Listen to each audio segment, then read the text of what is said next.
fucking 270 episodes. I looked at my YouTube channel. I got over 1,000 videos on my YouTube channel. And the right, man. 270 is a lot though. Like, what do you feel like you've learned from 270? I'm gonna write a book about Stay it. tuned for the book, player.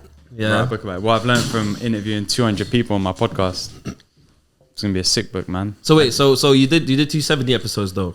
200. I think it's 272 or 74 or something. But is all of them interviews or not? No, because I do little short solo sessions as well. Oh, okay. So I haven't actually worked out how many are interviews and how many. So you don't know if you've done 200 yet? It probably is. Yeah, probably is. That's Yeah, because I reckon. Yeah, probably is. If I go back through it, it's probably around about 200, maybe just shy. But by the time the book comes out, it'll be 200. So. Alright, so let's get into Zeroplus.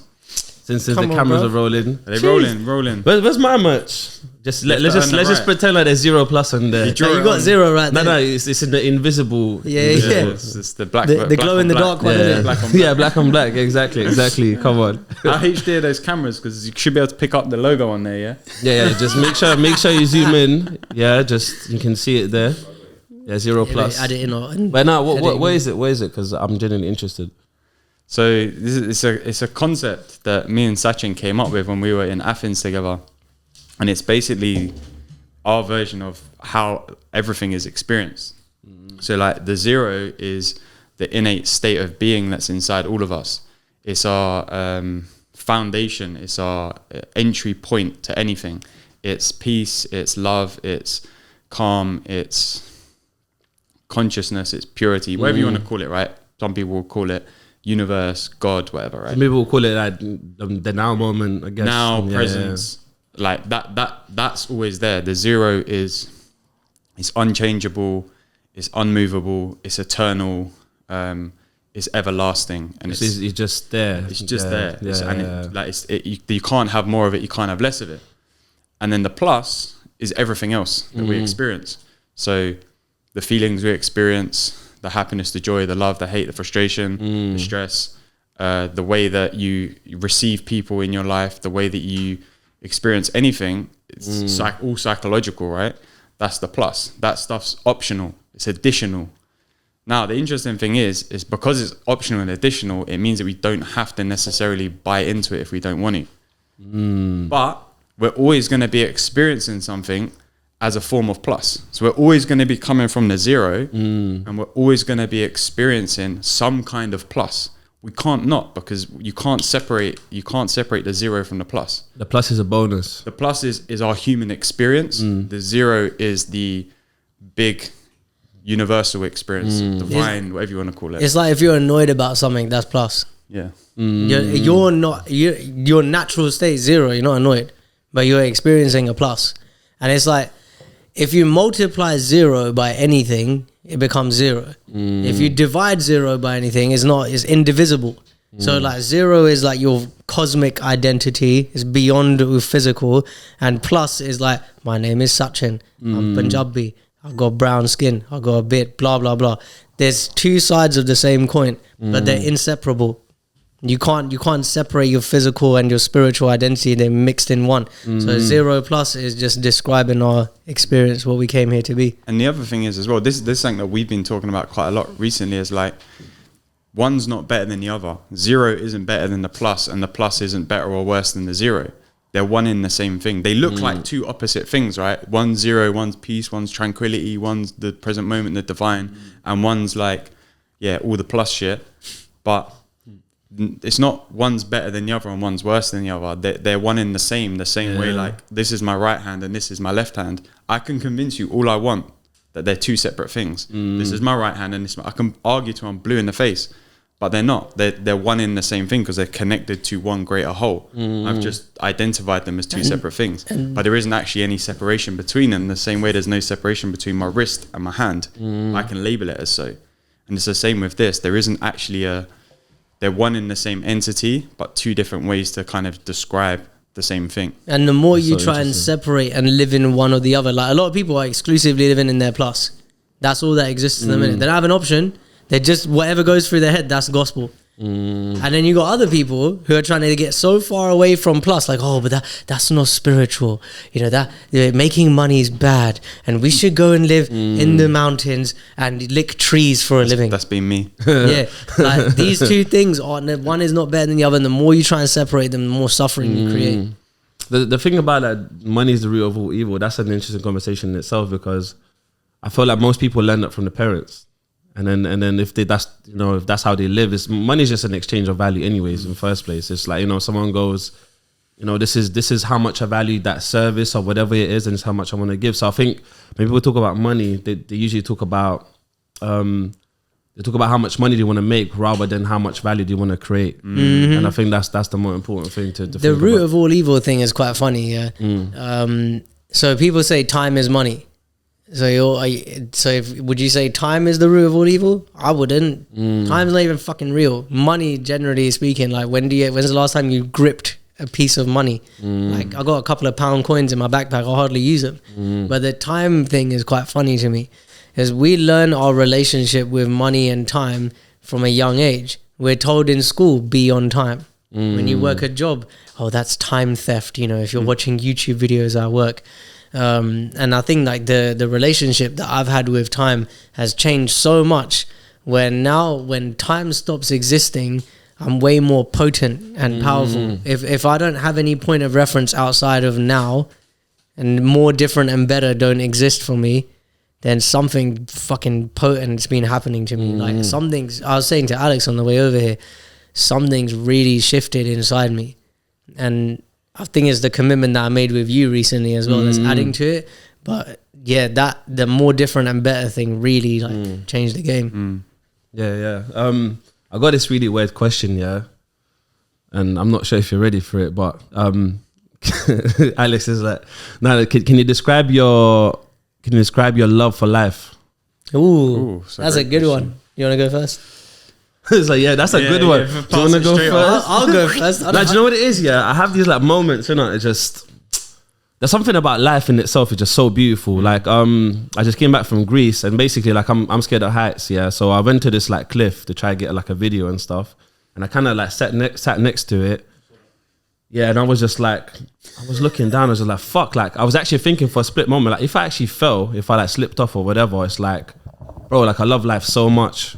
So it was just kind of like, that's where the question came from. But is loving life finding comfortability in losing it? Well, I would say the comfortability is in understanding that life is only now.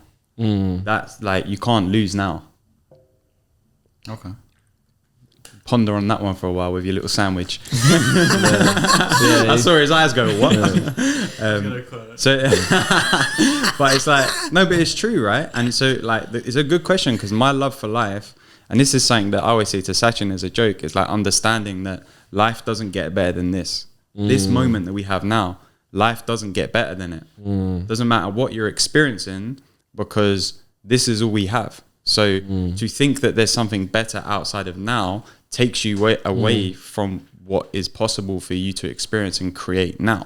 Could I say that it doesn't matter what the plus is, we still got a zero? You know, he's getting it. Catching on. You might get a t-shirt by the end. Come on, jeez, that's what's up. Yeah, let's go. Come on. For me, it's my love for life comes from who the fuck am I choosing to be. Yeah, like what I decided recently was, I described the power that I've got as like a gravitational pull.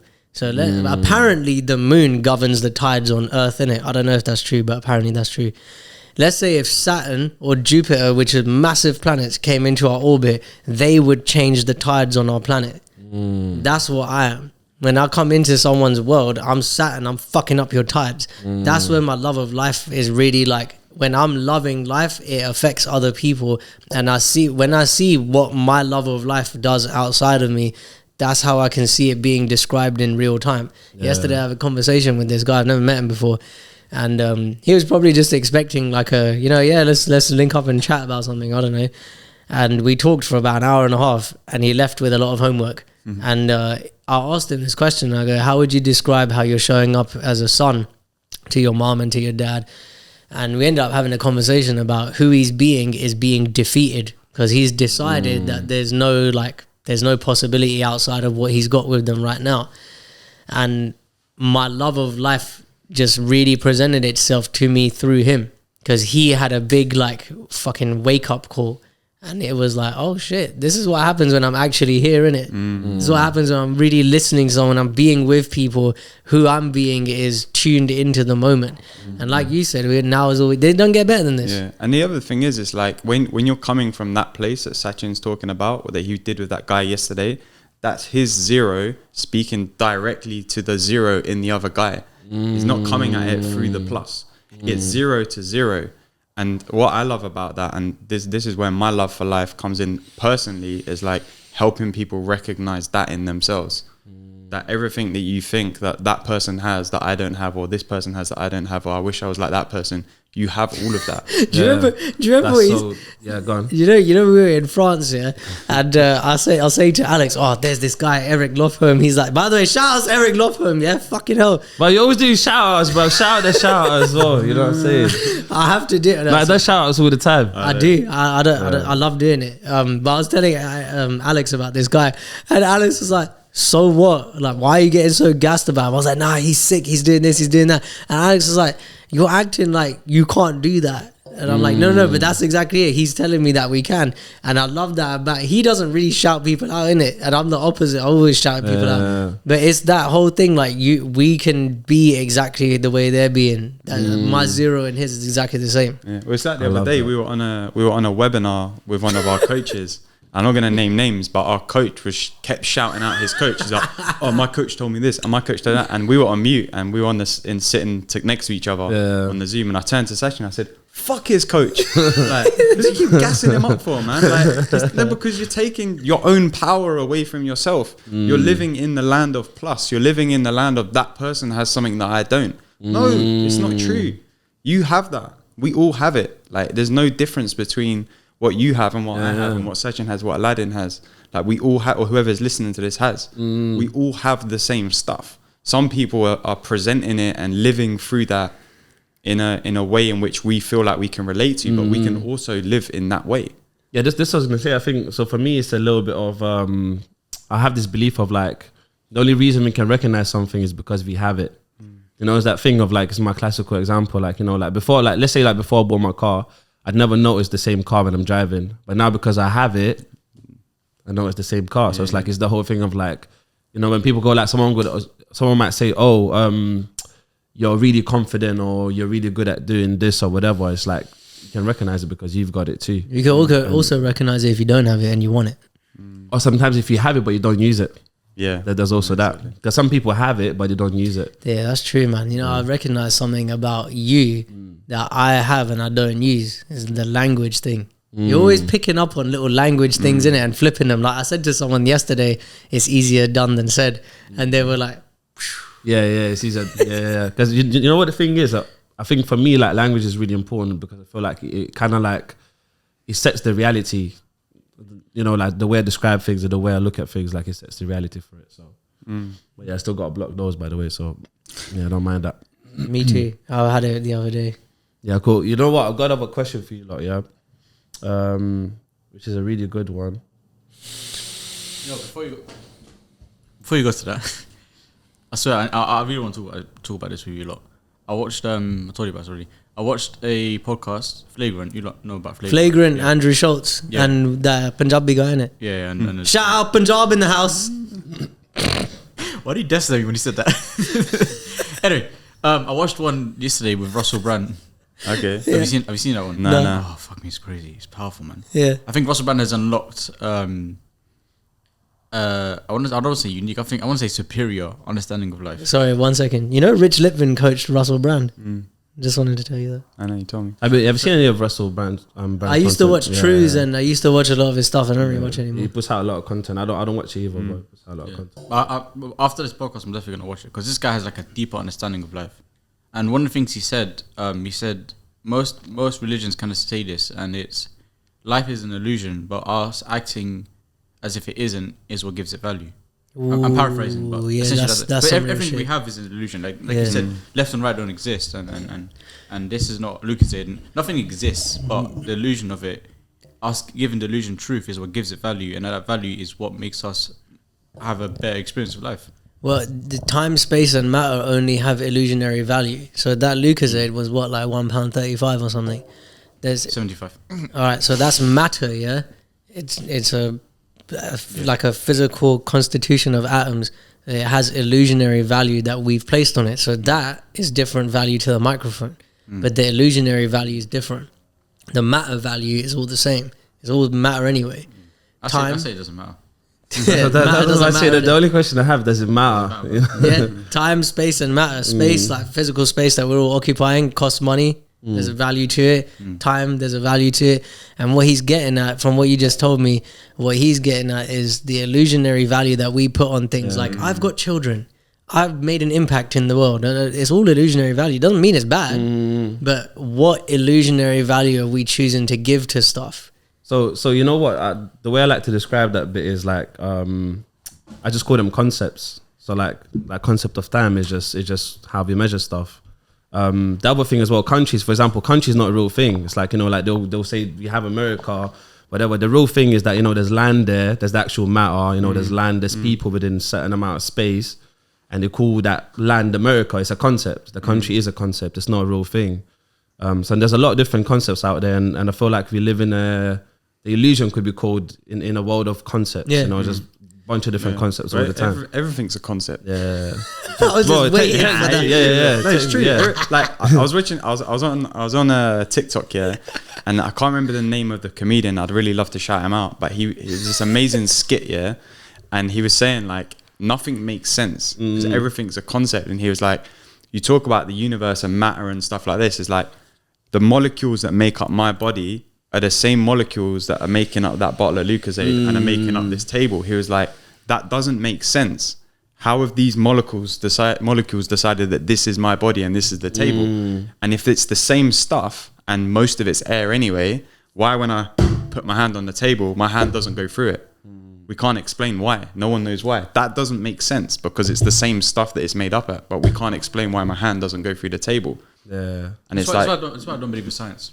Now I believe. I love this. Please say more, man. I love this conversation. So my thing is, I say this all the time. My thing is, if I drop this, gravity pulls it down, and the reason why gravity pulls it down is everything gets pulled towards the center of the earth. But if an alien came tomorrow and said, actually, that's not how it works this way, that then becomes our new truth. Now, science is the human's ego. That's what I say. Science is the human's ego. No one's going to tell us the truth, and I said that with quotation marks. No one's going to tell us the truth, so we have to create our own truth. We as humans or scientists, they refuse not to know things. They say, no, I can't not know. I must know. So what I do is I must have a plus. You know what I'm saying? Yeah. And then what I do, and I create a law, Einstein and Newton and all these. I create a law and then I justify it in a way that most people can understand how it makes any sense, and then that becomes the truth. Now, in reality, we are aware of only our existence. All we know is about us as humans. We don't know about no Martians and this and that and whatnot. So no one's going to actually tell us how gravity works, how this works, or whatever. No one's going to tell us how the world works. So we have to create our own, or scientists want to create their own. So science doesn't mean it's valueless to me, but its justification kind of makes sense with the knowledge I already have. When I give me a new piece of knowledge and my whole fucking thing just flips off on its head, and now I understand it completely differently. The way I say it is, you ready for this one? Yeah, this is a clip and a half. Yeah. Science is a godless crusade. A crusade, from back in the day, there was crusades, like people would war with each other in the name of their god, innit? Science is a godless crusade. It's a war, it's not like a war like that's being fought, but it's like the human's ego. In this context, it's like our attempts to measure what we think we know. And science is like, okay, if I think I know that light comes out of lights in this way or the sun in this way, like we're using lighting, we're using cameras, mics and all that. Science has helped us to have this, right? When I say it's a godless crusade, it's like a war on the unexplainable, like you just said. It's like a no, we can't have it that we don't know it. So we got to make it up. Yeah, we what are we really understanding in our tiny little pea-brained like finite mass? What the fuck are we really understanding? We've got cameras, we got lights and shit. That's pretty cool. I'm not saying there's something wrong with it, but I think that there's definitely an ego and an arrogance to it. And also all of that in our tiny little corner of the universe. Do you know what I mean? It makes it like what? This is what I believe in the multiverse. Yeah. Like my thing about the multiverse. Yeah. No, my thing is so. I'm putting myself in a line by saying this, but the thing I believe in, what I say about science is I say the same thing about religion. Yeah. Religion, the purpose of religion is to answer the question of what does life mean and what happens after death. All religions answer that question. And everything people do religiously, they do it so that they can experience a better after death kind of thing. Or majority, I wouldn't say all. But the reason why I believe in multiverse is because I don't think these things exist. These laws and belief systems, they exist. They're just different ways of doing the same thing. So the thing about multiverse is, what is the coolest theory? We'll never know, because when you say we're so small and compared to the universe, we're so small that we'll never know. I've accepted the fact that I'll never know what happens after death. So my choice is, what is actually the coolest concept? Well, the thing about knowing is that's knowing is a concept as well. Knowing is the enemy of learning. Yeah, but knowing is a concept. Knowing is not a real thing. It's like, what does knowing mean? And just going back, I just wanted to touch on another thing as well, just going back on science, yeah.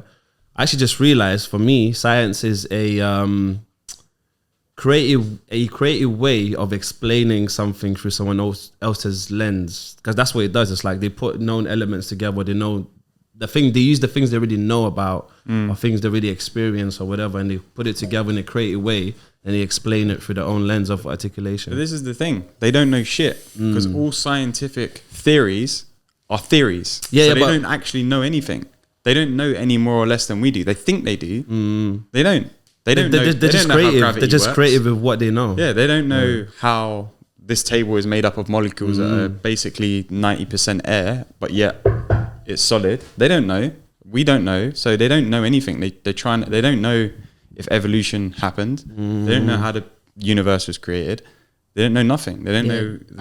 I call it bullshit justification. I know I'm amazing at it. I'm amazing at Yeah, justifying. you're very I good can at really that. good at I'll that. see. This is bullshit Fucking justification. incredible. Yeah, so it's incredible like at that. what is justification? Justification is using what you like to benefit my point. So it's like if I say gravity works by something, everything be supported. It make like, because I understand it a little bit. You now expand my understanding, and my ego's going through the fucking roof. But that's what bullshit justification is. You know what? I want to come back to what you said about religion. You said most people are living the religion to have a better afterlife. Me personally, I use it to have a better today and a better experience of life now, because I believe that heaven and hell is a state of mind and it's a state of being. So I get when you say like a lot of people are doing that. That was my misunderstanding too. I used to do that, and it used to be like, oh, this life is a test for the next. The next to me means the next moment, because you only even got now.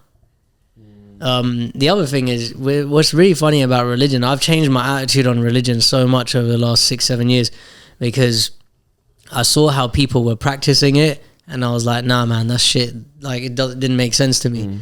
And now just making it my own has been a lot of fun. So like, I'm not Muslim, I'm not Sikh, I'm not Hindu, I'm not any of these things.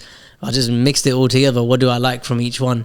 It's like being at the buffet of spirituality, innit? Take a bit of salad, take a bit of chicken, take a bit of rice, take a bit of that. The buffet of spirituality. I didn't make that one up, innit? I wish I did. But it's true though, because there's something to learn in each of them. Like even if you look at the ancient religions, like the ancient Egyptians and the gods they worshipped, and the ancient Greeks and the Romans and the gods that they worshipped, and if you look at all of the religions, the core message is the same essentially, right? Yeah, essentially. So there's bits of the way in which they teach it that we like, you know, we can go to that buffet of spirituality and we can choose the bits that we like. It's just different and live perspectives, to right? that. Well, it's just different perspectives. And it's, you know what it is we all talk about the same thing, it's just we describe it differently. Everyone talks about the same thing. You know what I'm saying? It's just described differently, whether it's religion, whether it's something else, whether it's like, you know, today we had a conversation around certain things. It's like, what's a zero? You know, it's like, you know, it's your inner being, and people just describe it differently. That's all it is. I low key think that Zeroplus going to become a religion at some point. Yeah, Or a cult. Yeah, cult, innit? yeah, cult, yeah. Hold on, yeah. Man. Hold- Why is cult Why is that a bad thing? No, it's not. I like No, the but word. Look, here's the only reason I'd ever have a cult. Yeah, is if everyone can just come to one place, hang out, play video games, fuck each other, eat good food, have good conversations, and then go home. No one's responsible. There's no leader. You can have a founder, but they're not like. You're just going Burning Man a little bit. I don't want to go, man. But someone told me their Burning Man experience, and I was like, I got a problem with heat. If it's too hot, I'm not gonna have a good time. I'm like an old man. Hey, look, real quick. No, sorry, not real quick. Interjection. Ad break. Sponsored by. Sponsored by Zeroplus. Bro, I said 1+ first. I want to have a Hovis conversation right now, G. Yeah. I want bread talk out here. Bread talk. Yeah, I want to talk about money. Yeah, let's talk about money. Nah, fuck Hovis, the company. Yeah, we're gluten free out here. What the fuck is the gluten? Gluten's a concept. It is. It might as well be fuck knows. I want to ask you lot about money. Everyone. I don't have any. I'm sorry. All right. Well, why is the acquisition of money important to you? It just open question, isn't it? Because I don't want to go live in Thailand. I'd rather live here. Why would you rather live here than Thailand? Because I'm lazy and uncomfortable. That maybe you need a bit of time to marinate on that answer. I'll take some. Yeah, I think he needs to think about that one still. Do you know what? So I had a perspective shift about 3-4 months ago on that in particular and how I see money. I think for me, the reason I needed money is so I can interact with more people and connect with more people. Is that true? It's my true. It's my plus. But is it true? Yeah. Is it true? That you need money to connect with more people? No, it's not true. However, I don't need that to do it. I can still do it without the money. However, money can encourage me doing that more often. In what way? So I believe that the plus side of money in the world, or having the system of money, has allowed people to go out there and meet other people and connect more often than they would have. They would have been more comfortable with staying somewhere and not connecting with some people if money didn't exist. Doesn't social media allow that? To some extent, but it's not. I wouldn't compare that social media connections to people meeting in real life. So you're talking physical, face-to-face connection. Yeah. How would money allow more of that? Because people would have to go get money.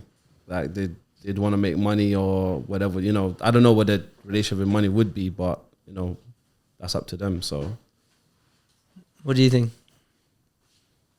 Well, I hear what you're saying, but I kind of disagree, if I'm honest, because if I want to go and meet someone or go and meet some people who live in Iran, I don't need money to get there. There's ways to get to Iran that I could row a boat across the channel, get to mainland Europe and walk to Iran. Don't need money. No, but real, innit? Your geography is sick, bro. I haven't got a fucking No, but clue. for real, I could put my bike in my boat, row across the channel, and then cycle to Iran. You don't money is not necessary. So someone probably ended up going to Iran just for a business meeting because they had to get money. Just like what I'm trying to say is, like, I'm not disagreeing with you. I don't think we need money to meet people in general. So I guess, okay, let me rephrase it. What I was really trying to say is that because of money, people meet more people. I like that. Does that make sense? The question I asked is, why is the acquisition of wealth or money important to you? I'll give my answer in a bit. You want to still marinate on yours? I got mine. All right, cool. Let's hear it. Essentially, what it is the environment I've chosen to live in, right? Okay, wait. Can you do me a favor? Can you speak a bit slower? No. Okay. You don't have to. I just requested it. No, so the environment I've chosen to live in. I've chosen to live in London, right? I mean, to be fair, I've chosen to live on the planet Earth. And because money don't necessarily make the world go round, but it supports it in its rotation, one can say. So, in order for me to live in comfortability and in a sense of freedom, I must play the game. I must play the illusion. Playing the illusion allows comfortability and ease. Like I said, I'm lazy. That's a known thing. I'm fucking lazy and so. And that's intentionally because I don't want to do extra shit that's unnecessary. So, in order for me to live in this world and in this country and in this city, I must play these what do we say? These illusion games that the government has created. I am now aware that is an illusion. Unlike a lot of people, I'm aware that it's illusion, but also I'm aware that I have to do a lot to change it, and I don't want to do that. Well, I disagree with one of the things you said. Okay. You don't have to play the game as it's designed. Yeah. You ever played Mario Kart against other people? There's this track called Rainbow Row. You know which one I'm on about? Yeah. You know that? Dun, dun, dun, dun, dun, dun, dun, dun, dun, dun, dun. Yeah, now there's shortcuts. Can I just make a quick interjection there? When I'm really on it on a day, I sing that song to myself in my head. Oh my god! Yeah, that's what I do with drum and bass music. Fuck me. I sing Mario Kart. That's the thing. When you say You guys are fucking hilarious, man. you say that there's shortcuts in the game, but the coding has allowed the shortcuts to work. Yeah, So it's same with still real within life. I'm saying, but it's still within the illusion. So what I'm saying was, when the question I asked is, why is the acquisition of money or wealth important to you? You're saying it's because I've chosen to live here, and within the confines of the game, the coding of the game, this is the way I'm choosing to play it. That's your answer, right? Is to acquire freedom and comfortability, and and because of that, that's the necessary action for me to acquire. So once you've got freedom and comfortability, then what? Money doesn't make no sense. It's valueless. Okay. Start doing things for enjoyment. Good. Nah, I like where we're going with this. You want to answer next? Yeah. I like how I've taken over here. It feels like a game show. Doesn't Nah, it? bro, listen. Do you know what it is? Most of the time, I don't know what the fuck's going on in this podcast anyway. So it's just, you know what I'm saying? I'll captain this shit from now on. No, listen. When we start rolling, it's just like I don't even know who's like, Captain now. huh? Look at me. Yeah, exactly. So I don't even know what's going on. But yeah, let's just go with it. No, it's a good question. And what's coming to me is like, it is and isn't important to me. It's not important because I don't need it for anything to enjoy my life more, to be better, to do better. None of that. It's not a necessary requirement for me. And like I said, I've tried to live in the very spiritual realm of what we were talking about earlier, and I've really seen that like you don't need money to survive. It's just animals don't have money. They survive pretty well. They probably survive better than us if we're real. 100%. We pick up this shit. Are you thinking about those foxes? Those foxes outside, bruv, we've got these foxes, yeah, that live outside our apartment. There's an allotment, yeah. And in London, it's very rare to see a fox whose hair is bushy, bright orange, and looks healthy as fuck. These foxes are living like kings, and they don't need money for that. Sachin. They're just chilling, sitting in the sunshine, sleeping. They don't look scrawny. They're eating the fruit and the veg that's growing. They're living a lavish lifestyle. I'm not sure if they're eating the fruit and the veg though. That They are. That's growing in the watch them allotments. eat it. I was gonna say the farmers, the people who attend to the allotments, leave stuff out specifically for the foxes. There you go. But this is the point I was gonna make as well. Just to add on to that, yeah, it's like there's a lot of like I think as human beings we contribute towards that. So if they lived like, let's say, somewhere out in the woods or whatever, I'm not saying that they wouldn't survive, but it might not be as easy. Maybe not. I don't know. Probably because foxes have probably been surviving longer than humans have in the way that we have. That way of living is more natural to them than the way we're living in buildings and shit and using money to buy stuff. But back to my point, because the foxes was a good little interjection. But so there's that side of it, and then the other side of it is, yeah, like I like it because it's kind of what Aladdin was saying, is it helps me play the game. I can play the game without feeling like I need to get anything from it. Like I'm not really that fussed anymore. And Sachin, when I used to be really fussed about like how much money am I earning? Like I need this, I need that. I've dropped all of that thinking because I don't feel like it's a requirement for me. But as a plus, would I choose to use it for stuff?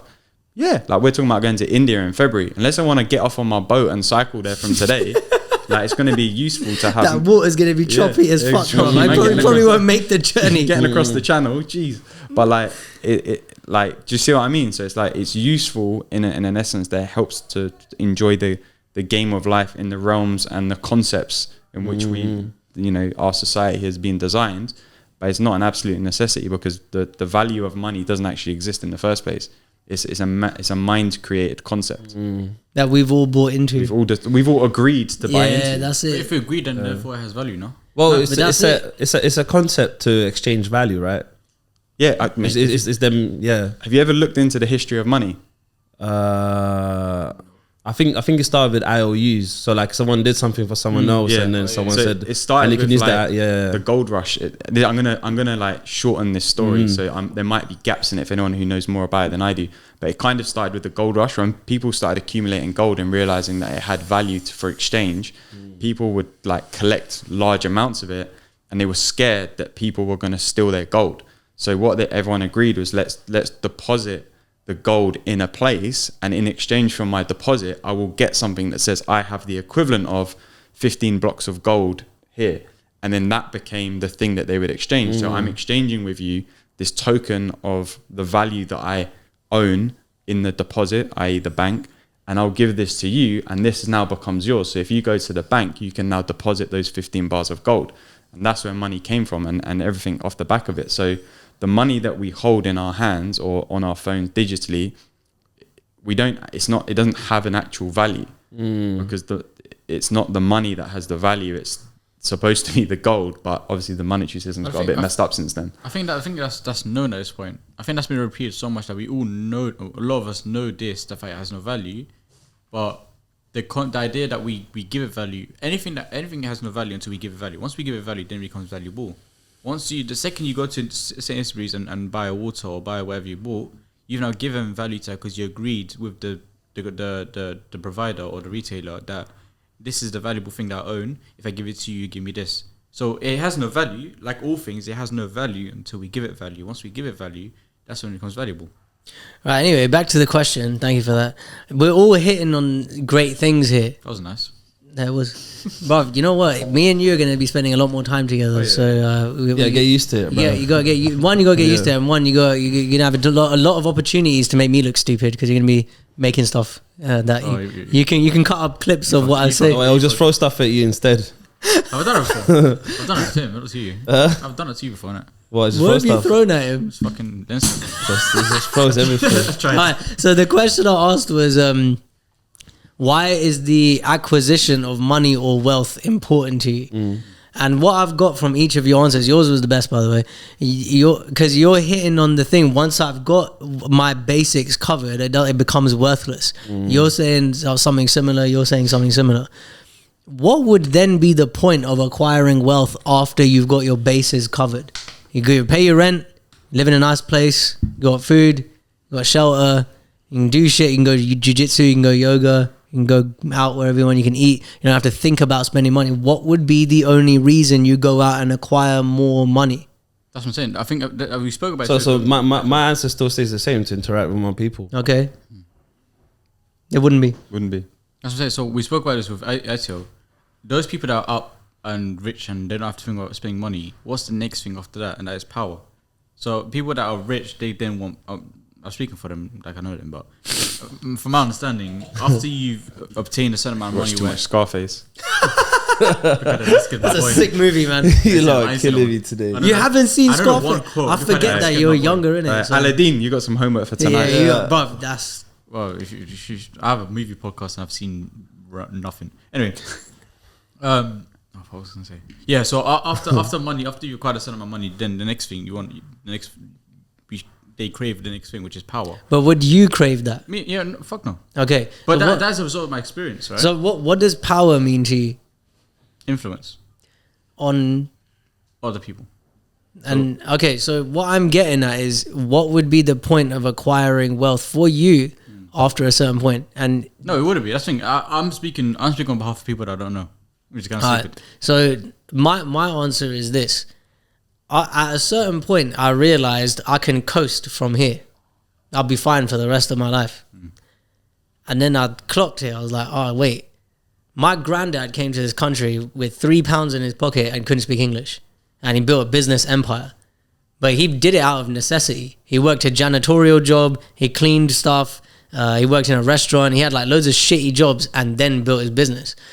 And I clocked here, like, the only reason I would do some of these things and build businesses or things is to give employment to other people, to like make their lives better. But who the fuck do I get to become in the process of being the employer? I would become someone who cares about people on a large scale.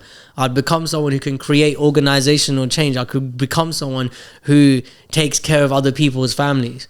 Can I ask you a question on that? Do you have to interact with other people to make that happen? Yes and no. I mean, in this day and age, no. You don't have to. You could outsource it. Can I ask another question? No. Do you need to acquire wealth to be able to do all of that? You don't need to. What I'm getting at is when we talk about why is the acquisition of wealth important to us, is for me the only point of it, just like the commitment I'm making with you, the only point I'm doing of any of these things I'm doing, who do I get to become? What parts of me am I growing into? What capabilities am I growing into? What bullshit do I get to leave behind? What crappy beliefs do I get to leave behind about the world and how bad things are and life's hard? Because that's what's happened in the process of building a business for me. I've left behind so many people and so many things that weren't serving me. Like ideas like money is bad. Ideas like there's too much competition now. You know how many people fucking tell me the coaching market is saturated? I'm like...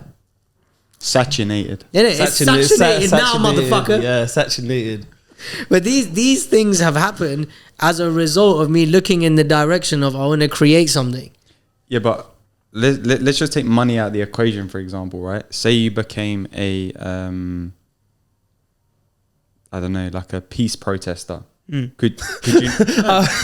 No, it's cool. Out of all the examples you're going to come up. I was going to say a monk, but we've already spoken about religion and shit, so I didn't want to kind of it's a peace protester, right?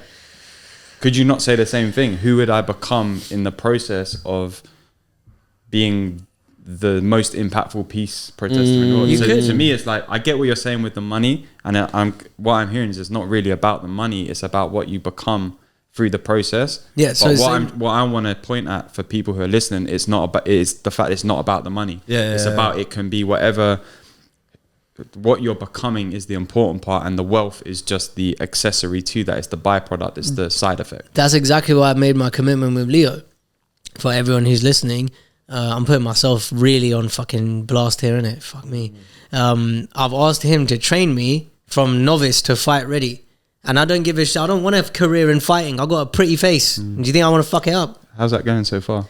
I fucked up my leg because I went for a 1 hour run after. I was meant to do a session week last 1, week. I got injured. I got injured in week 1. I was meant to do a session last week, but we haven't done it yet. So, but this is the whole point. Who do I get to become in the process of David doing this? Sachin Goggins. Sachin Goggins.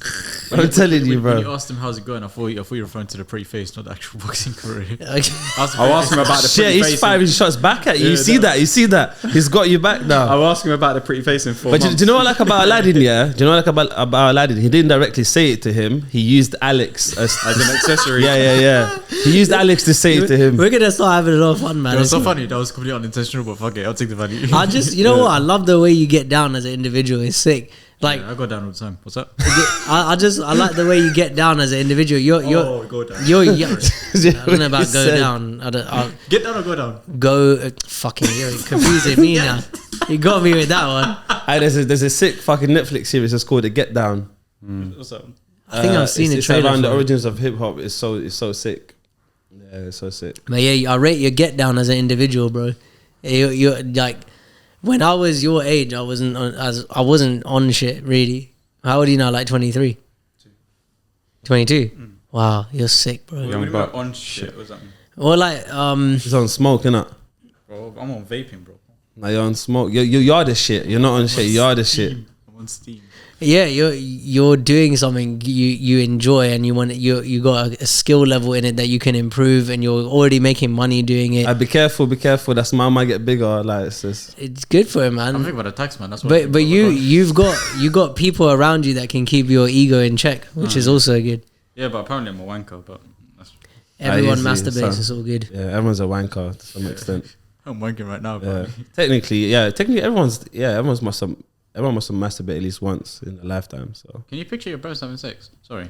nah, that's a bit mad. Why? Anyway, you got let's leave Wait, that there. I got a question I wanted to ask you guys earlier, and it kind of like I think it sits really well with what we've been talking about as well. How do you get your feeling of importance? Oh, wow. I'll go first. What? So he's firing shots again, how bro. did he- I couldn't even hear it. Any feeling that you have or you want to get, it can only ever come from one place. You're thinking. So if I want to have a feeling of insignificance, which I do sometimes, because I want to remind myself that I'm soon to be a memory. In a very small circle of people, I'll be a memory. You already are a memory. Oh, I meant like when I die in it, or when I But transition. even now, you're still a memory. That's right. That's all you can be. That exactly. So if I want to get that feeling that comes with insignificance of I'm a memory, I'm not actually real. Like I'm not gonna, like a lot of dictators, they get statues of them made so they can last eternity and all of that. That's where some people might get their feeling of importance from. So if I wanted a feeling of importance, I'll go back and look through my self-acknowledgements. So I have an A4 pad of paper. It's got 100 pages in it. I've filled up about 80 of those pages with acknowledgements of myself. Wow. I have written in it. Do you know how hard that shit was? I got stuck after page 4. I wonder if you've got any duplicates. No, I'm not allowed. Yeah. It's part of the exercise. You can't duplicate any of it. But I acknowledged myself for a bunch of things because I had very low self-esteem. So it's like the opposite of importance of like, oh, I'm nothing. I don't know how I can create these things or whatever. Like, So you just reminded yourself who you are. In a way. I've got the way I say is I've got a log of how I've become this way, and who the fuck I'm being now is someone who acknowledges things in other people when I see them. It's not a small thing, like I did with you just now. I do it with you when I hang out with you. I do it to you all the fucking time. I do this with people because, like you said earlier, I'm seeing something in me that I've got, and I want to speak it out. I want to speak it so that people step into it. Yeah. So if I want to feel important, I'll go and see how other people are important to me. I like that. Mic drop. Mic drop. Right, I'm mic checking. So what I would say is like similar to what Sachin was just saying is like the mind thought creates the feeling that we have. So if that's true, then we can create any feeling we want. And the mind is the most simple yet complicated computer there is. What you put in it is what you get out. So if I sit here now and I think, Leo's a bit of a dick, like, why am I wasting my time being here? Kind of true though. No, but I'm just joking. But guess how I'm going to be experiencing you. That's the experience I'm going to be having with you. If I'm sitting here like, Leo's sick, like he's created this space, he's asked some amazing questions, he's so open-minded. Guess how I'm receiving you? What I put in is what I get out. So if I want a feeling of importance, I create the self-importance. I am important in this world. I have I can acknowledge myself for things. I have an importance in my relationship with my girlfriend. I have an importance to my parents, to my friends, to the people around me, to people I spend time with. All of a sudden, even just saying that now, I feel fucking important, man. That's to me how you create a feeling of self-importance. It isn't going out there trying to get something to feel important. It's self-created. It's mind. It's about created. being as well, right? Because it kind of comes back to being. It's like who are you being right now? To feel that way. And Go for it. I was going to say that the feeling of importance is a plus. So if it's a plus, it's interchangeable. The same way you can create yourself as being unimportant, you can create yourself as being important. And that's something that I've seen change in my life. Like I used to be very depressed, unhappy, felt worthless. Whereas now I've created myself into the opposite. And we have that power of creation in us. The creation is the creativity is the zero. The creation is the plus. And we can create whatever we want. And also our natural state 0 is I'm everything and I'm nothing. So it comes back to like, you're talking about being, right? Like if I want to feel important, it's already in the 0. Like we're already important. You're not a drop in the ocean. You're the entire ocean in a drop. It's this kind of thing makes me laugh because when I was similar to you and I was very depressed for a long time. I was trying to kill myself for a while as well.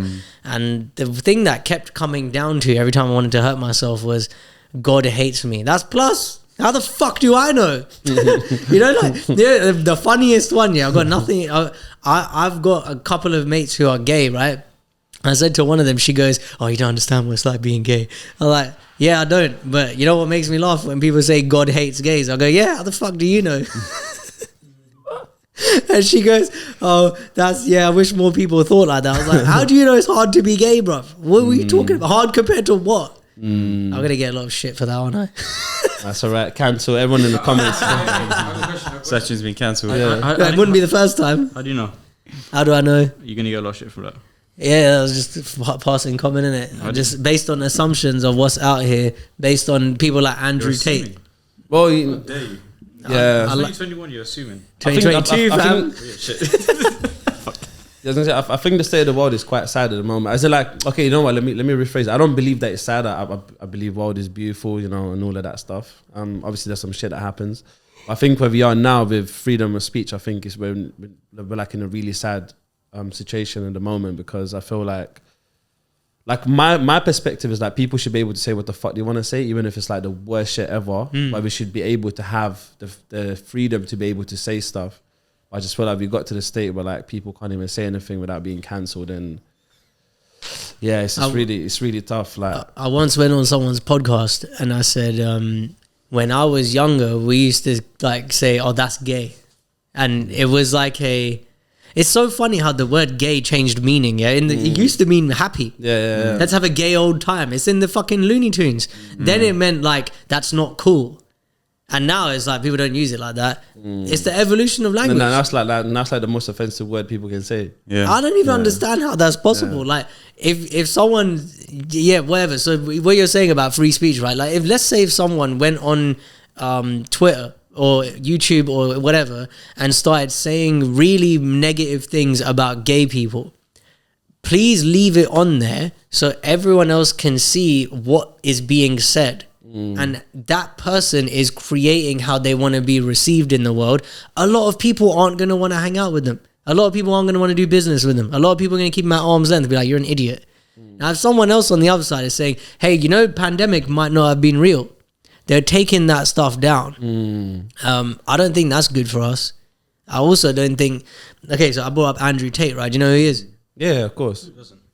So I think it's a great example of not being able to have freedom of speech. Yeah, because you know I love what he said. Yeah, someone said, "Why do you think you got cancelled and taken off the internet?" And man, this really, really blew my mind. Is that coming up in the thing? Shut the window. All right, cool. So this really blew my mind. He goes, he's the most Google searched person on the earth right now. 18 to 35 or 25-year-olds are like watching him feverishly. Everyone's trying to watch him, right? And he goes, if I've got influence over this sector of people, who's the people that they send out to war first? Those group of people, males, age 18 to whatever, right?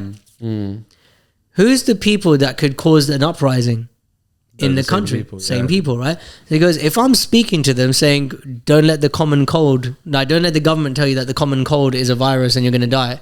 Like you're not going to, you'll be fine. It's in the people who run the earth's interest to take him off the platform. Yeah. That scared the shit out of me. Just look what he just said. Yeah, I don't know if it's true, innit? There's no way I could ever know it's true. But that really got me like, oh shit. Yeah. I think if that's the interview you're talking about, I think he spoke about PBD 5 hours. Yeah, quite a few things. He spoke about what's the guy's name? Logan Paul. Logan Paul. He spoke about him, and I think the comparison that he made as well of how he's being like controlled by like what he can say and what he can't say and whatever. That was really interesting in itself. And he spoke about, and the thing that stood out. The reason I mentioned is the thing that stood out as well for me is that he spoke about what was it? Fans versus viewers. And there's a difference. Like people have fans and people have viewers. You know, people will watch someone's content, but might not like them or might not fuck with what they're doing. And you'll have fans who will watch everything and kind of like buy into everything that they're doing, sort of thing. It's like and that stood out for me. And Andrew Tate's actually got fans, not viewers. And a lot of people got viewers out there, but no fans. But here's the thing, right? At what point does where do the lines blur between free speech and influencing people? Well, do you know what? And this is where it goes back to, I think. So again, I'm a believer of empowerment. Yeah, I think the key is not within silencing people. I think the key is within empowering people to be able to be more clear-minded on how they receive information, or like just don't. If someone says jump off the bridge, like don't just literally jump off a bridge. Like be able to evaluate the information they're receiving and be like, you know what, actually, maybe I shouldn't do that because of whatever. I think people should be empowered individually rather than, oh, someone said do this and I'm going to go do it now. There's a very judgmental way to look at this, which I used to look at. So the very judgmental wording of it is a lot of people are too stupid to decide for themselves. A lot of people, now I would say a lot of people are willfully ignorant, so they won't go and compare 25 different pieces of information before making up their mind. They'll take the news, or they'll take their favorite TikTok personality, YouTuber, or whoever it is, and make their decisions based on that. Yeah. I've done it before. I've been willfully ignorant. Oh, I ain't got time to look at it. Yeah. I don't vote, right? Just because I've looked at all of this stuff and just see like there's the same person is got 4 different puppeteers. So why would I vote? Yeah. And it's the same thing with Logan Paul. You're not hearing Logan Paul's personal opinions. He's a mouthpiece for someone else. Andrew Tate is not. And from what I can hear, I don't see that with him. And we're talking about free speech, right? There's a lot of people who are saying do you know what? He said something else in that interview. He goes, if you look in the average 8-year-old in China, there was a study done. What do they want to be when they grow up? Rocket scientist, engineer, blah, blah, blah, right? Neurosurgeon. He asked the average 8-year-old in America, what do you think the answer is? TikTok, YouTuber. TikTok. Exactly. Gamer. What's his role in that though? He's creating the same thing with his content. People are wanting to be a person like him. They're not watching his content thing. I want to be an astronaut. I want to be a scientist. I want to be a. But we don't know that. We don't know because what I see in his content is that he's speaking to the being of young men. He's speaking to. He said this sick thing. Yeah, he goes, if you feel depressed and like a loser in life, you might be onto something. And that's not palatable. Most people don't want to fucking hear that shit. But what he's saying is life's a competitive sport. If you feel like you're losing, you're not having women like you. You're not getting money. You're not enjoying yourself. You don't have good family relationships. That's something that you want to look at. That's what I'm hearing in the content for me. Yeah. I can't speak to anyone else. Other people want to get rich so they can be like him. That's a losing game. No one's going to be like him. No one's going to be top G, as he calls it. I find that fucking hilarious. I think, I'm just thinking about the whole freedom of speech thing. I think I don't see it getting, like, I don't think it's going to get any better. It will get worse before it gets better though. It has to get, that's the same with like, when you take a very strong, authentic look at a lot of things, you feel bad about it. Let's say, for example, someone's been cheating on their partner for like a couple of years. If they take a strong, authentic look at that behavior and that way of being in the mirror, they're not going to feel good about it, are they? But if you deviate into the land of feeling better first, nothing changes. So you got to stay here, keep looking in that direction and make changes so that it gets better. You got people like, do you know, what's his name? PBD, for example, right? Patrick Bet-David. His YouTube channel, he's the first one to interview Tate after he got banned. There's a bunch of people out here doing great things and people are becoming less like polarized, but I do think it's going to get worse before it gets better. Do you know what I saw a clip right of Piers Morgan interviewing Andrew Tate. You seen that? Yeah. I haven't seen it yet. What happened? I haven't seen the interview. The full video is now out. I think it's coming out this weekend, I think. As of recording anyway. That will be interesting because they're both as polarizing as each other and Piers Morgan is going to pick holes in every word that he's saying. And the clip that I saw, he was babbling over. You could see his mind couldn't keep up with what he was saying because he could see there was a hole in the. It was definitely attacking him, as in like he wouldn't let him speak. And I saw that short clip, and it's really interesting. And I think he interviewed a couple like people afterwards as well. You see that he interviewed a couple women, and I think one guy that worked with Tate before. No, it was part of the. There's like a separate clip on his channel as well. That was really interesting because there was one woman that was talking about Tate and she's worked with Tate. She's like, he's amazing, whatever. Then another woman calling him misogynist. So it's like, it's interesting how 2 different people can have a different experience around what the person's saying. So I'm going back to the whole individual thing. And I think this is where people need to learn how to become empowered rather than influenced, rather than, because the thing about influence, and I broke this down before, the thing about influence is that influence doesn't even exist. It's not a real thing until I decide to take action on something. So the decision at the end of the day lies with me. And so I can listen to like an influencer and they can be telling me loads of different things. If I don't do nothing about it, I'm not influenced because I'm not taking that on board. But the moment I go and take the information or whatever and it makes me do something, then that's when I become influenced. So at the end of the day, I give my consent to that person. So this is where people need to learn how not to give their consent to those influences. But people go, oh, the easier thing is we just told them you can't say this or you get banned or whatever. Actually, you shouldn't be that because that's going to create society where people are scared to have honest conversations, authentic conversations. That's going to damage us more than give us more value. Because people will just pretend. Yeah. Everyone's going to go out in public like, yeah, everyone's amazing. You guys are great. Let's all sit there. And by energy, people can tell that people are not feeling the same. There's no authenticity. Yeah, there's no authenticity. And people are just sitting there like, yeah, it's amazing. If someone goes like, fuck you. Everyone goes, yeah, cancel. Like this person's different. This is why mental health is an epidemic right now. Because our inauthenticities will leave us exhausted. People are fucking exhausted. Yeah. You go and ask the average, bruv, me and Alex were sitting at a pizza joint the other day and the woman behind me was talking about, she's a GP. I've got exceptional hearing, by the way. I wasn't trying to eavesdrop, but it just happened. Like the guy that was sitting next to us in Shisha. Yeah, he had good hearing as well. Me and him were sitting at Shisha for a couple of hours. That guy was like, man, what a great conversation. You listened to the whole conversation. But you speak loud, to be fair, so I'm not surprised you could hear it. Especially when I'm excited. So this woman's talking about how she's doubting herself at work and she's a GP. And I turned around and I gave her, I showed her this book that I was listening to on my phone. And I was like, yo, listen to this and it'll be really helpful for you. She's fucking exhausted. And her inauthenticity was leaving her exhausted. Her inauthenticity is, I should be able to help you, right? Now, macro lens that to the world. Most people are like, I should be able to fit into society. I should be able to have conversations with people without getting cancelled and shut down. They're shoulding all over themselves and they're fucking exhausted. This is why we've got massive mental health crisis in the Western world because of that shit. And this is why, like what Leo is just saying, like I think like what you just said was amazing. It's like there's a clear distinction between like the information per se isn't bad or influential. It's then how you internalize that for yourself and the action that you take on it that creates the influence the information has had. And there's something really interesting in that because I think there's something we can all learn from that, in that like what's the, going back on the, inauthentic, authentic, like how are you authentically, using information to create influence in your life that's authentic to you. It's going to be different for all of us in here and anyone listening. We're all going to have our own different version of what authentic is. But when we're out of alignment with that, like Sachin's saying, that's when we get exhausted mentally. And also, sorry, 1 second. One day I was walking in Victoria Park, because that day I was hanging out with Reggie and Mel. And these people come up to us and they're like, oh, do you want to sign this petition? And I was like, what is it for? They said there's a gender pay gap and it should be closed.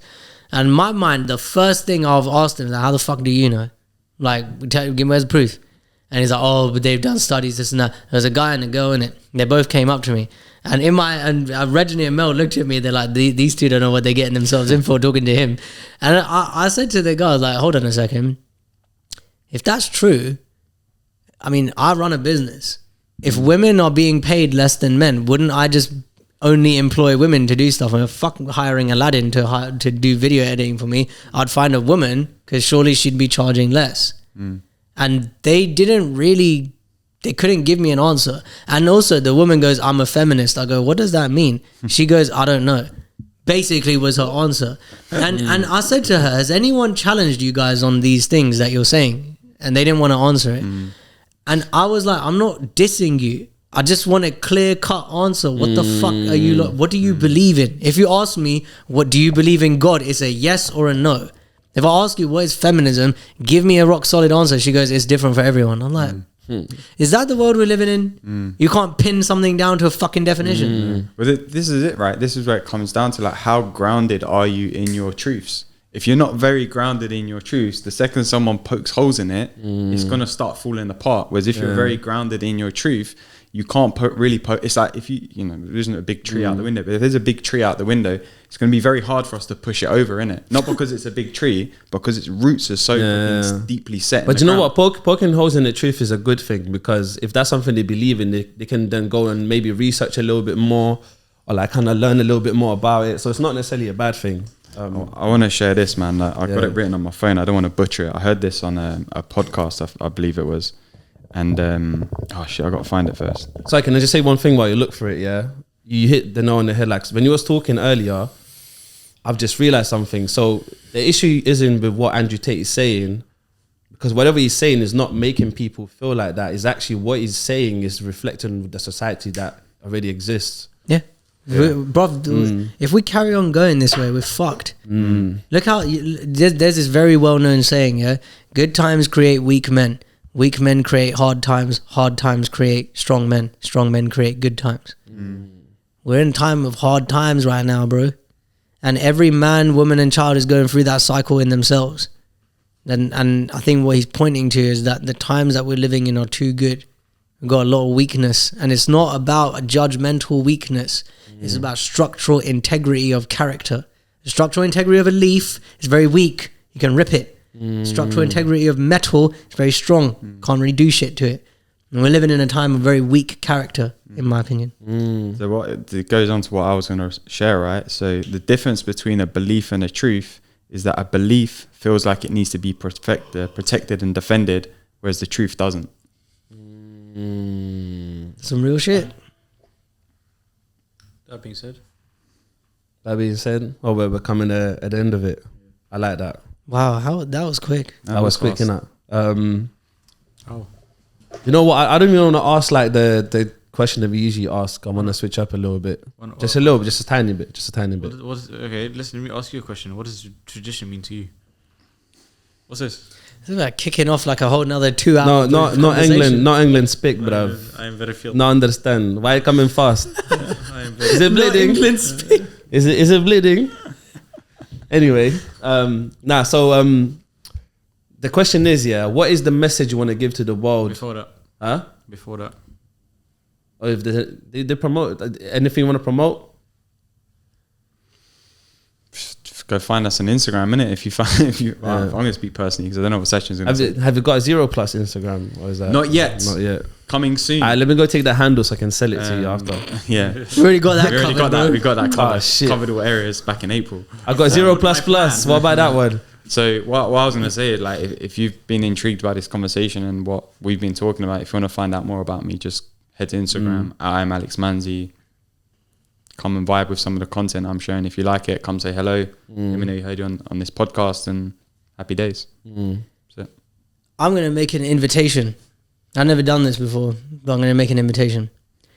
If anyone's listening to this and they want to ask themselves deeper questions to get a different understanding of life and create something that they've never created for example, a business, a better relationship with your mom, dad, siblings, or significant other, a better relationship with yourself, get rid of your mental illness, become someone you're proud to see in the fucking mirror. Contact me and I'll spend half a day with you. This invitation will only be for one person, and if you want to take me up on this, send me a message on Instagram about why I should dedicate half a day for you. Don't want you to pay me for it. This is why we do what we do. Jeez. This is why we do what we do. It's not about if you have enough money you can buy my services. It's more like how much do you care about it. Show me you care. My level of commitment is up here. Commitment is my favorite fucking drug. Do you know what it does for me? It does.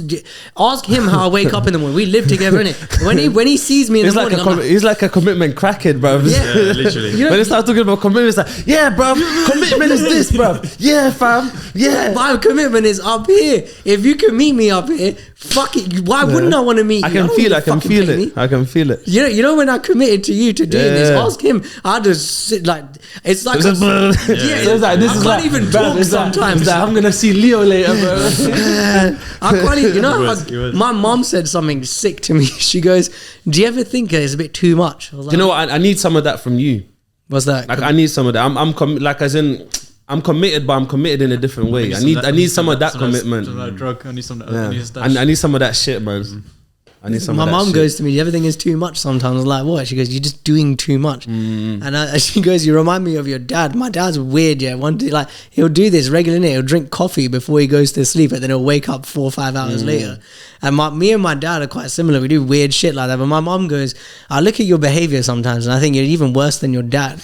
Like, maybe it runs in the family. I don't know. But do you know what? This is what I realized. I am committed, but your commitment is extreme. You're extremely committed. There's a difference. But that's the game changer. That is the game. I was having this conversation with someone yesterday. I was like, you don't have a gap in the information of what you want to do and what you want to create. You have a gap in your level of commitment. If you close that gap in your commitment, you will create and have the things that you want. Like Sachin wants to do this kickboxing thing with you. He knows how to do it. Go and train. Go and learn how to fight. Go to some lessons. Eat well. Sleep well, etc. Go fuck up your knee. Yeah, no, but you've got the information. That's not the problem. The problem is how committed are you to doing it, creating it, being it. That's the game changer. That is what he said last time. He said it's not information, it's transformation. Yeah. It's not, if information was the problem, Come on. I know. I'm a total novice. I don't want to fight. I don't want anyone near my face like that. Yeah, but like I know how to. If I was to sign up for a boxing or kickboxing or anything fight. I know I have the information. The information's out there, YouTube, Google, whatever, how to train for it. especially today, man. I don't have a commitment to it, so I don't want to do it. Bro, better be careful. After 6 months, Sachin will be onto you, bro. No chance. I'm gonna be like, You'll "So, be getting Alex." like Muay Thai fly I kicks tell you and what, shit. his face is too pretty for that. My soul's too pretty for that. Yeah. Oh, that's cute. Fucking adorable. That's nice. You guys are cute. We are make a good team. No, you really are. And even like, yeah, we ain't got the time to get into the story of how you guys met, anyways. But That's part 2. yeah, that's part 2. Come find anyway. us at our podcast. Yeah. We'll tell that story. That'll be episode 1. That'd be sick. Yeah. It should be actually. Yeah, so yeah, I want to switch up the question a little bit. So it's still a message to the world, but what is the message to the world today? What does that mean? Define I today. don't know what your question means. No, it's like what is the message you want to give to the world, but today? So as in like, what's the message you want to give today? Because I guarantee a year later the message might be different. Yeah, I hear that. I mean, mine. It's like, yeah, I hear that. Mine would be being yourself is the key to unlocking all the secrets in life. Sounds really corny, it sounds really cryptic, but if you just break it down to the simplest level, simple as you can make it. Stop saying yes when you mean no. Stop saying no when you mean yes. That kind of shit. That will unlock the secrets of life for you. You will unlock the Garden of Eden when you're being yourself. Nice. I would add to that, because it's kind of similar to what I was going to say, is like you already have all of the secrets and the things that you're seeking outside of you, inside of you. So if you look inside, you will find all of the answers that you're looking for. How to be happy, how to be more this, how to be peaceful, how to create the best relationship, how to be successful, how to whatever. All the things you're looking for, the feelings that you want from those things are inside of you already. You're already complete in that way. That's I like that, and I was thinking there's something beautiful about having not just a life coach, because life coach is a term in itself. It's like it's the popular term at the moment, but there's something beautiful about having a person who can also help people and guide them through that journey of discovering the internal thing. I got a funny story, right? So if anyone goes and checks out my Instagram bio, it says your friendly neighborhood mind Sherpa, because I've had 3 people on 3 separate occasions who don't know each other, who have worked with me in a coaching capacity and have all called me their mind Sherpa. What's a show? Someone who guides you up a mountain. Yeah, guides you up on a journey. That's sick, bro. That's cool, isn't it? Yeah. I get called all kinds of names. Yeah. I get told, I really want to punch you, Sachin. I get called all kinds of names. Some of the popular ones: dickhead, wanker, twat. Yeah, you're not wrong. The standard ones. You know what I'm saying? Standard ones. Standard ones. Anyway, But yeah, on that note, yeah, it's a nice way to kick it off again. We're back. I'm very We're excited for you guys. And can I have 30 seconds of your time before we finish? Both of you are creating something incredible. And what I'm watching unfold between you is great. No one is having conversations in this way. And you're bringing something very unique to the table. And I acknowledge you both for doing it in full self-expression rather than looking at what would be popular, what would be palatable. You're doing it in a way that's truly self-expressed. That's why no one can ever do what you do. No one can ever. I'm not taking the piss out of other people, but no one will ever be able to shine and come anywhere near what you guys are doing. And we can't. Other people out here who have podcasts and nowhere near it. What you're doing here is very special, and thank you for including us in it. Thank you for being here, man. Shed a tear, little bitch.